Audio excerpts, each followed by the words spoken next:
Bonjour à tous. Alors, on va se retrouver pour la suite des informations, des énergies du moment. Pardon.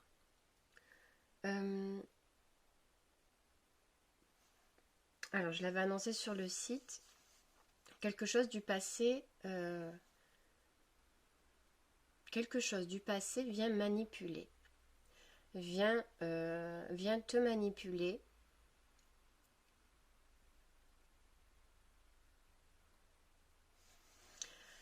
Alors, il y a plusieurs trucs. En fait, il y a cette notion que l'on peut entendre partout, et je l'ai dit aussi, que le passé sert d'expérience et qu'il est nécessaire à notre évolution de prendre en considération les souffrances et de voir le chemin qu'elles nous ont fait parcourir, ces fameuses souffrances.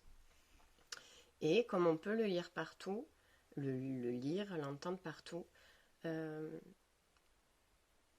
ont une nécessité. Oui, l'expérience est une nécessité, il n'y a pas de souci.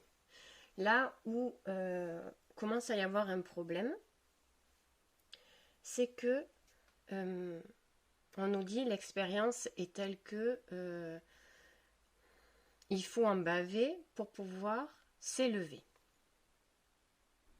Et c'est là où il y a un problème. Quand tu fais une expérience, telle qu'elle soit,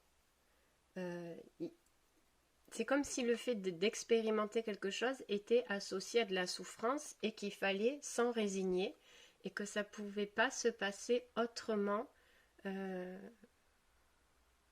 de récupérer d'une expérience une souffrance pour pouvoir avoir un apprentissage, une leçon, etc.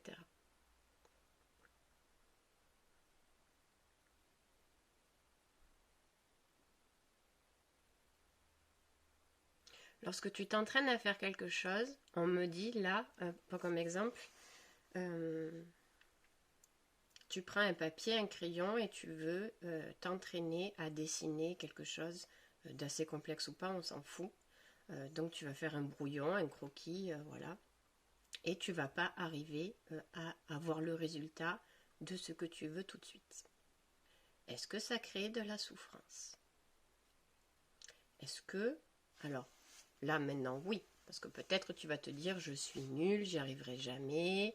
De toute façon, on m'a toujours dit que j'étais pas bonne en dessin, que je n'arrive pas à développer ma créativité, etc., etc., etc. Mais en soi, là, tu prends un papier et un crayon. En vrai, tu viens de voir sur un livre ou autre un dessin qui te plaît, tu te dis, tiens, je vais tenter de le refaire. Tu fais donc l'expérience de refaire le dessin. Est-ce que t'en baves? Est-ce que ça va te foutre en l'air ta vie? Est-ce que ça va ouvrir, créer une nouvelle blessure? C'est pour ça que je dis sans venir nourrir une blessure de confiance en soi, etc. etc. En vrai, non.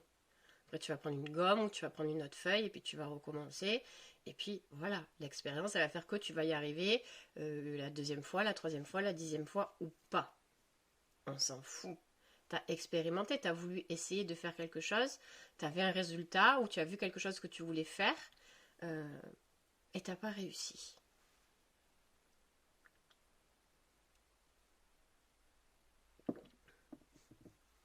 Tout ça pour vous dire que l'expérience ne doit pas être associée, ou la souffrance ne doit pas être associée à l'expérience. Il faut faire une dissociation des deux.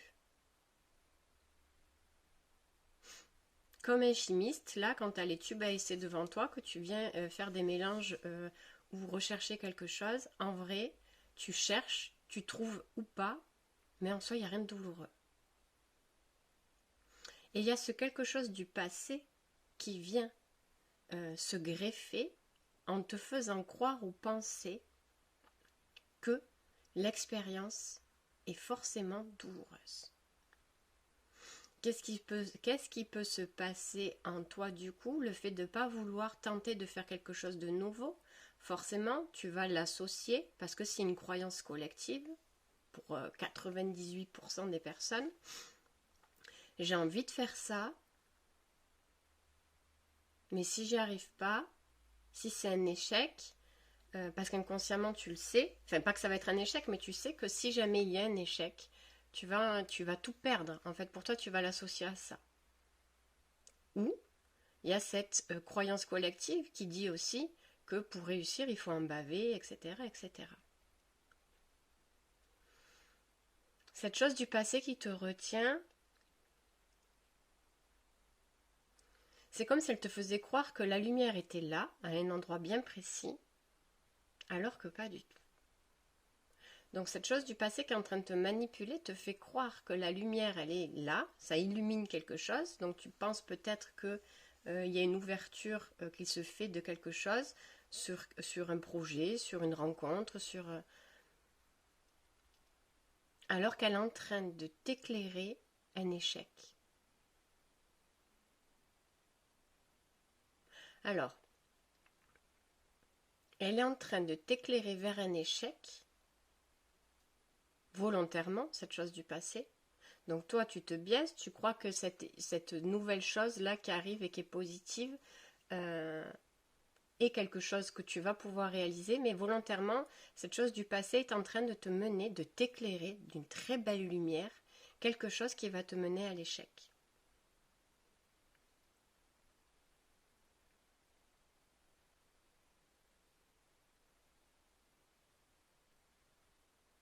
Pourquoi ?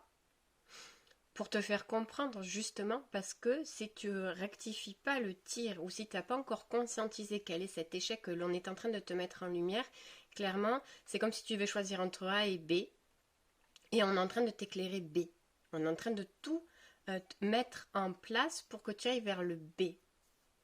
Mais le B va te mener à l'échec.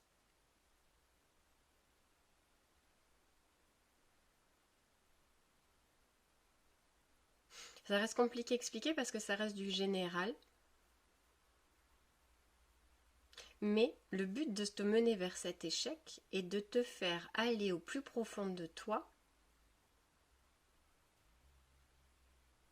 pour enlever justement cette croyance limitante ou autre qui te perturbe sur ton chemin. Donc volontairement, on est en train de te mener vers un échec.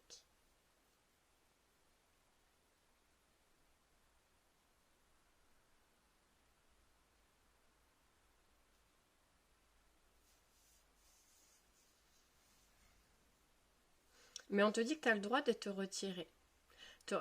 Et tu te retireras si tu conscientises à temps, entre guillemets, ce qui est en train de se passer.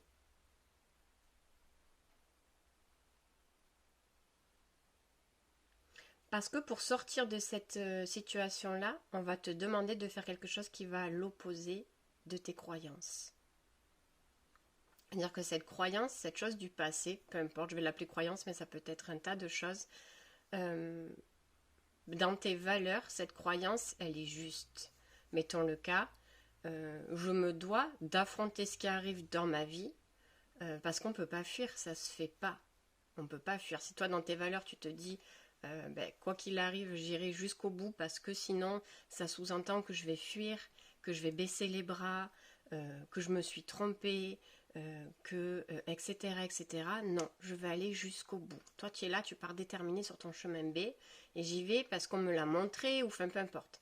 Et je ne peux pas partir de là parce que je me suis engagée, et que sinon je vais fuir, et que sinon... Mais justement, ce que tu es en train de penser là, c'est comme si c'était en train de te dire, si, pars. Pars, parce que tu crois que ça va être une fuite, tu crois que ça va être une trahison, tu crois que ça va être ci, ça va être là, ça va être chose, alors que pas du tout. Quand tu auras compris que tu peux faire ça, tu auras le bon chemin. Donc, il va falloir aller à l'opposé d'une valeur en nous. Parce que dans cette valeur de je peux pas quitter, je vais fuir, etc., etc., si j'abandonne, j'ai jamais abandonné, il y a quelque chose de très vicieux justement qui joue sur cette valeur que tu as là pour te pousser à l'extrême, à l'excès et te faire aller vers le mauvais chemin. Je ne sais pas si je suis claire. Donc, il y a cette valeur qui est rattachée à quelque chose de négatif et qui te fait avancer tête baissée vers ce chemin B qui est le faux, qui n'est pas le bon, qui n'est pas la lumière en vrai.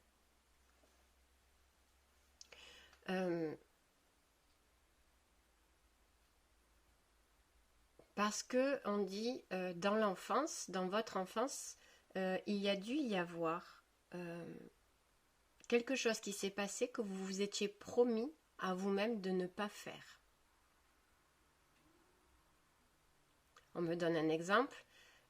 Si peut-être tes parents ont divorcé quand tu étais enfant et tu en as énormément souffert et tu t'es dit, moi, quand je serai grand ou grande, je ne divorcerai jamais. Parce que par amour pour mes enfants, parce que vu comment ça fait tellement mal, quoi qu'il arrive, je ne divorcerai pas. Tu t'es dit ça, et puis tu l'as oublié ou pas, et tu t'es construit avec ça. Donc peut-être que tu es dans une relation où tu voudrais t'en sortir, qui est enfant ou pas, hein, mais c'est parce que tu t'es promis à toi-même que quoi qu'il se passe, tu resterais. Donc là, c'est un exemple parmi tant d'autres, mais c'est pour te montrer que justement, là, on te mène vers quelque part où tu vas être obligé de revenir sur cette valeur-là. Et en fait, ça va te servir à comprendre pourquoi. Alors toi, tu as souffert quand tes parents ils ont divorcé, soit, et tu l'as pris peut-être en désamour pour toi, en trahison pour toi, en trahison pour le schéma familial, etc., etc. Il s'est passé quelque chose que tu as pris comme une blessure, et aujourd'hui, on te mène sur le même chemin pour que tu conscientises que s'il y a eu divorce, c'est pas parce que toi, nanani nanana, mais parce qu'il y avait autre chose à comprendre. Et comme tu t'es forgé sur ça, sur cette croyance-là, ou sur ce souhait-là, peu importe, ça reste du général, on est en train de vous repousser dans vos retranchements pour qu'à la fin, en fait, il en ressorte. Putain, ils ont divorcé parce que mon père avait ça à vivre, ma mère avait ça à vivre, ou moi j'avais ça à comprendre tout simplement sur cette croyance, cette fondation que j'avais en moi et qui finalement est plus destructrice que fondatrice. C'est comme si tu avais l'impression qu'en quittant ce truc négatif, tu allais te mettre dans un truc négatif. Toi, tu sais pas que c'est un truc négatif. Tu vois, toi, tu le sais pas. Et tu te dis, mais en fait, j'y vais parce que ma valeur, ma croyance fait que je dois rester là et je dois affronter, je dois faire ci, je dois faire ça, je dois aller jusqu'au bout de ce que j'ai dit, de ce que j'ai fait, peu importe. Si je le fais, c'est mal. Si je le fais pas, c'est mal. Alors qu'on est en train de te dire, et non, tu crois que c'est mal d'arrêter ou de continuer ou autre, mais mettez-le dans votre position. Mais en fait, c'est ce que tu dois faire. Donc, c'est inversé. Ce que toi, tu penses mal, en fait, c'est ça qu'il faut faire. Est-ce que tu penses être en accord avec tes valeurs et que c'est bien du coup, ben c'est ça qui te manipule.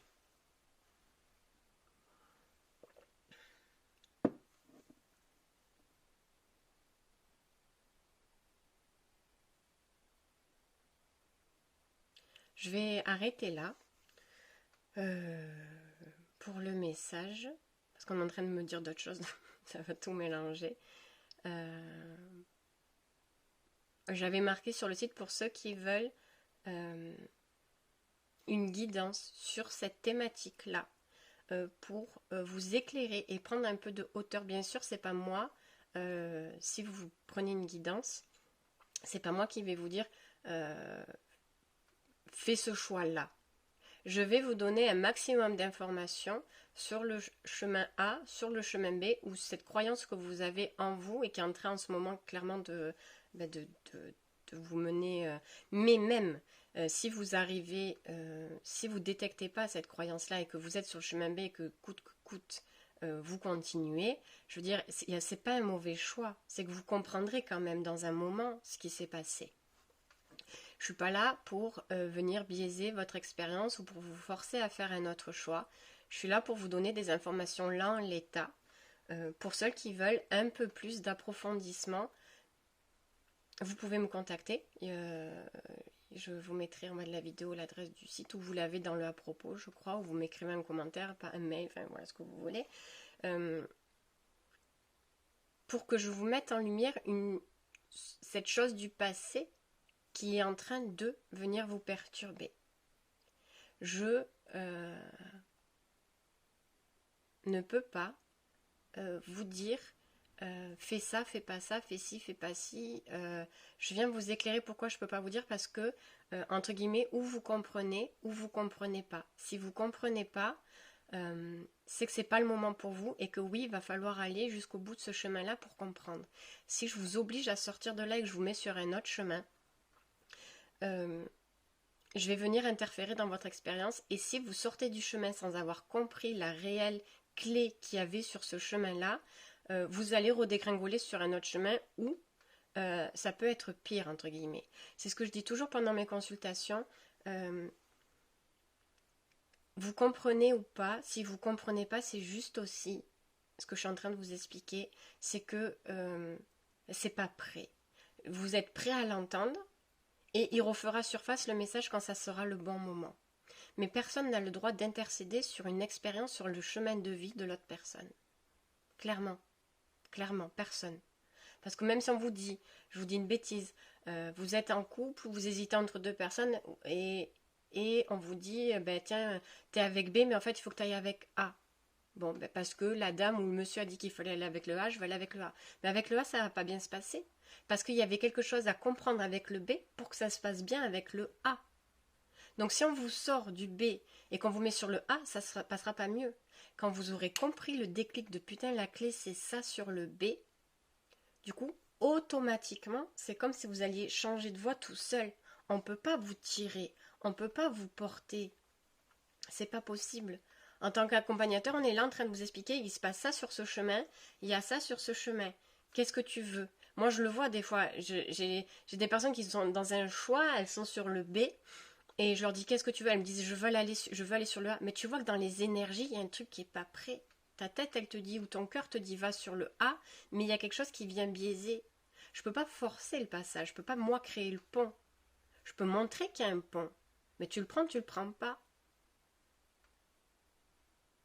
Il y a trop de conséquences négatives pour tout le monde si jamais on force quelqu'un, qu'on vient biaiser l'expérience en te disant va avec lui, ou attends il revient, ou tu peux pas rester figé, ou tu peux pas. T'es sans cesse en train de marcher, d'avancer, chaque seconde qui passe, dis-toi que c'est un mouvement que tu fais. Donc tu peux pas rester figé. Parce que du coup tu te mets hors de tout. Je sais pas si vous comprenez ce que je veux vous dire. Donc, pour ceux qui veulent des éclaircissements en personnalisé, vous pouvez me contacter pour recevoir votre guidance. Je ne sais pas si je vais le faire en guidance ou je ne sais pas si je vais vous le faire en rendez-vous. En tout cas, le changement. En rendez-vous en direct avec vous au téléphone. Le prix restera le même. Il est affiché sur... Je ne sais pas si oui, je l'ai affiché. Voilà.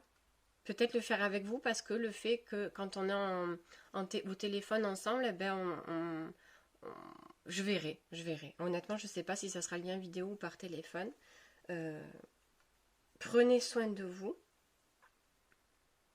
et à bientôt pour de nouveaux messages.